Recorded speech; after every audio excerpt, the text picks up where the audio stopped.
The circuit diagram for this simple walker is actually quite easy. There are two servo motors. That's the front motor. This is the back motor. The control pin, which is the orange cable wire coming out of the front servo, is connected to pin 9. That's a control pin in here, the blue one. The back servo control wire is connected to number 10. Both are then connected to. In fact, the circuit is identical to circuit 4 from your exercises, but it simply has an additional servo added to it. So you see, we brought the positive 5 volts. That's the outer strip here. That's this red guy.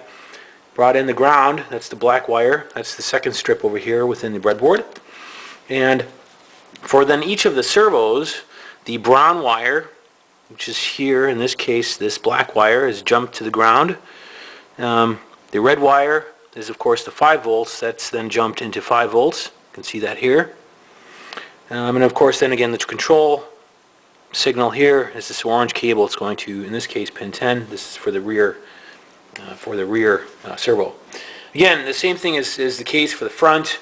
The front servo here, the brown pin is ground, so you can see it's connected to ground here. The red pin, which is the center pin on this connector, is connected to 5 volts. Okay, and the control pin then, which is this orange one here, the blue cable goes into pin 9. One way to use the battery, once you have your program uploaded, once you have that set the way that you like, you may then disconnect the power, the USB from the device. The USB actually provides the power to the board. But if you don't do that, you can simply use a battery. And this is kind of what came with this 9-volt battery connector. And you can just attach, a 9-volt battery to it. Alternatively, you can use multiple 1.5-volt batteries. For example, you can use 6 1.5-volt batteries. But that'll add considerable amount of weight to your device. In the present case, I've just kind of the simple screw just kind of attached this board, the proto board, to the back of this animal. You don't have to do that. You can also, another option would be to have really long wires, going off to the board, which is someplace perhaps off to the side. You'd have to increase the length of these wires considerably in order to accomplish that. Finally, I'm just going to zoom out here so that you can see the entire